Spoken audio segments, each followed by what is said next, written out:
Iron strikes iron. A name tears through the cold air above the dock. The wrong name, barked by an officer who will not learn the right one and does not intend to. Mulberry Street, New York, 1910.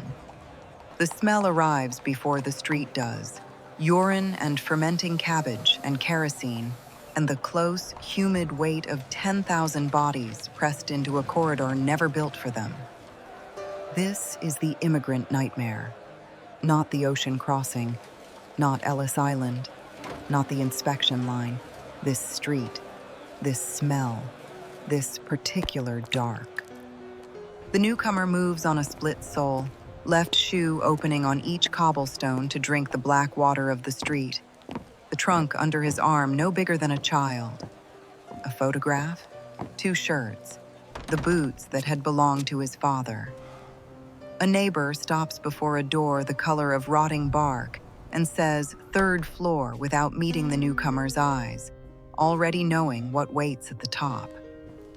The stairwell breathes sour warmth, animal fat boiled past recognition, plaster wet for 15 years, the slow memory of every meal ever burned above. And on the 2nd landing, a child watches from a doorframe without blinking, having watched this arrival before and knowing she will watch it again.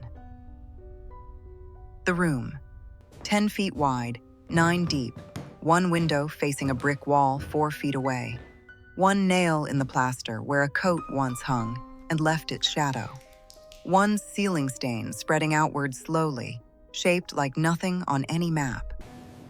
A stranger occupies the corner, back to the wall, eyes shut, paying 50 cents a week for that floor. The arrangement needs no introduction and no words. The trunk goes down. The floor is cold through wool socks. The ceiling stain does not stop spreading.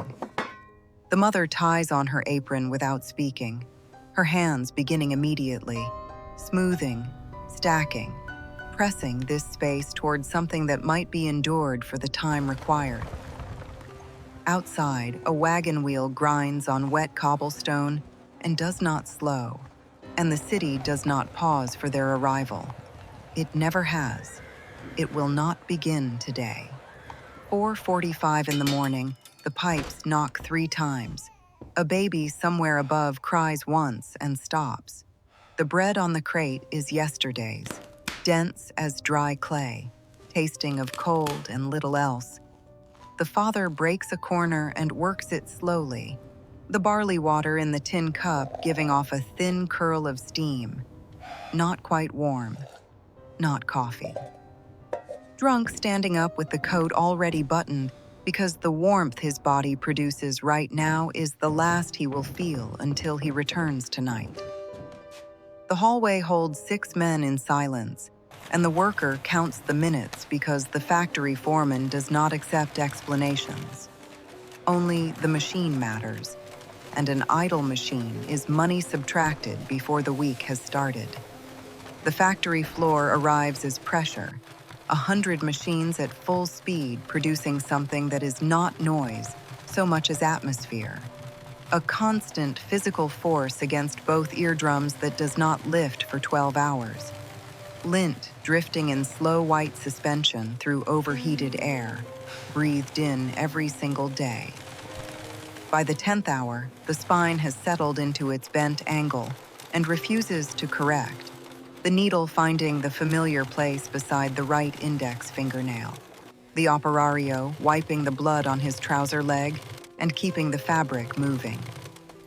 3 streets away in the tenement room, the seamstress works at the window in gray morning light, 3 cents per sleeve, fingertips that have not registered sensation in 3 weeks, hands that continue regardless because sensation was never a requirement.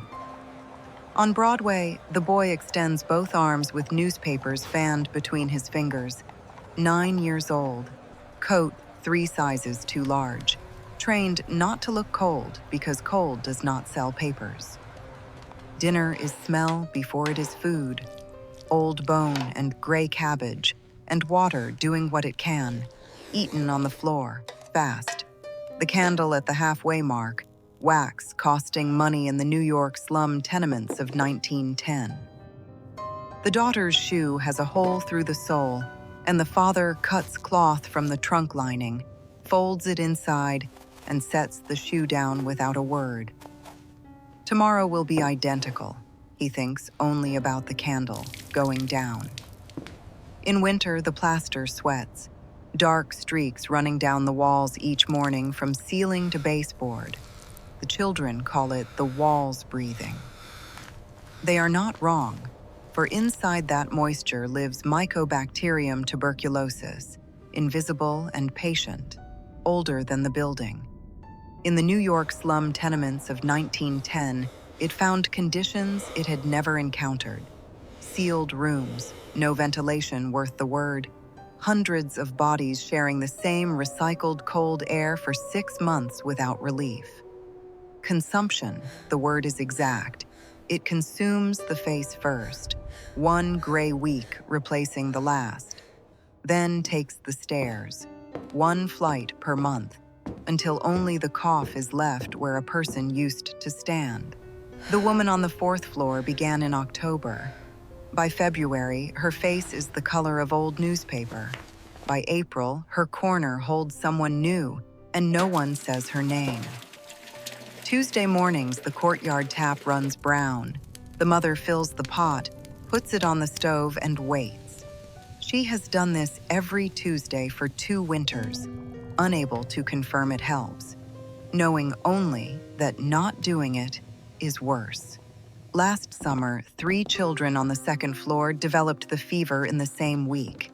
A health inspector arrived, wrote on a clipboard, left, and the following Tuesday, the tap ran brown again.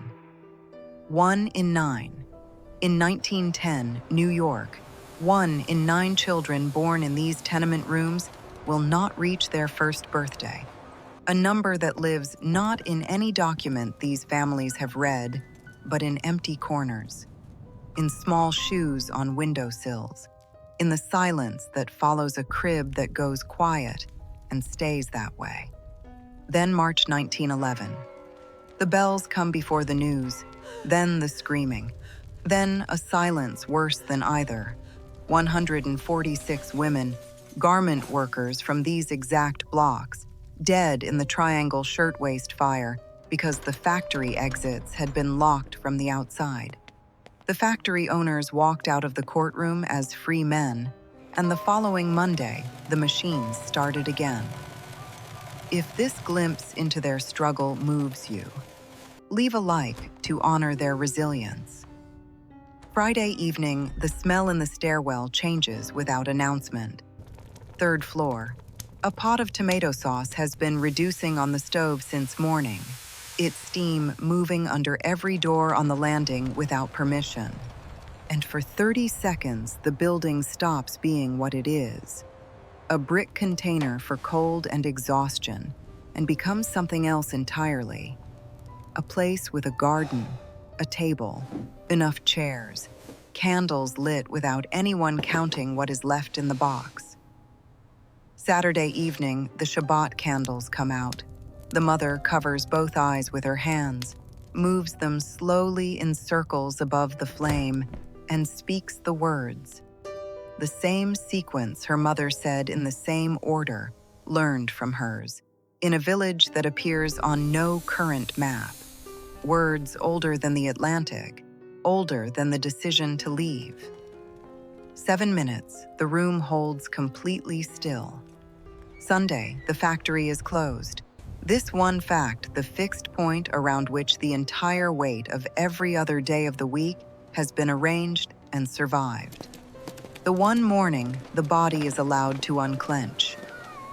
The church on Broome Street, stoves burning since 6 in the morning, pews filling before the service begins and emptying long after it ends, because warmth here is free and warmth at home costs coal. The priest extends the sermon on the coldest Sundays and has never once explained why, and the congregation has never asked him to. Afternoon, the boy runs his salvaged barrel hoop, found behind the Essex Street Market belonging to no one else in the world. Down the full length of Orchard Street without letting it fall, 400 runs and counting. He does not let it fall. Evening, the fiddle from the floor below, carried from Galicia wrapped in the man's only spare shirt, and played in a New York tenement stairwell on Orchard Street in 1910. Not polished, slightly off, alive. Which this year in this building is everything that matters. Tonight, the building is not a brick nightmare. It is a village that crossed the Atlantic and refused to dissolve. Subscribe to Memories Reanimated to keep walking these streets with us. April. A band of light appears at the base of the window. Not there in January, there now. The ice is gone from the glass, one morning simply clear. And for 40 minutes each afternoon, sunlight crosses the tenement floor and touches the trunk, the nail, the crate, the sleeping child's face.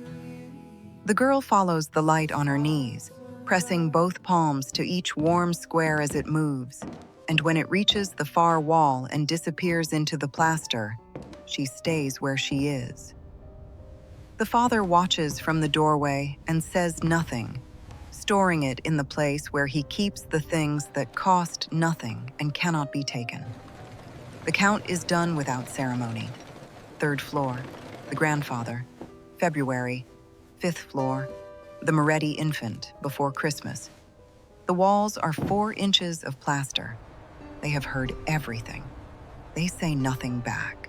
Spring. The family returns to the machines and the corners and the piecework bundles. That is the rhythm inside the New York slum tenements. They have learned to breathe within it. 10 years. One morning, the boy is not on Broadway, but in a school reading at a desk at night, in a building that the child standing in the January rain on that corner in 1910 could not have reached from where he stood. The seamstress's daughter manages 6 workers in a shop on Delancey. Her fingertips have healed. She does not think about when they bled. The infant from the dresser drawer is 12 years old, speaks English without an accent. The father still dreams in Polish and has stopped explaining this. The tenement on Orchard Street is a museum now. Visitors stand in the room and photograph the ceiling stain. They call the rooms haunting. The families who slept there called them Tuesday. Press your ear to those bricks, the needle through cloth at midnight, the fiddle through the floor, 12 people breathing in a room the city built to forget. They held, they built, they became. Join Memories. Reanimated, subscribe to keep these stories alive, and tell us in the comments, from which country did your ancestors travel to find a new life?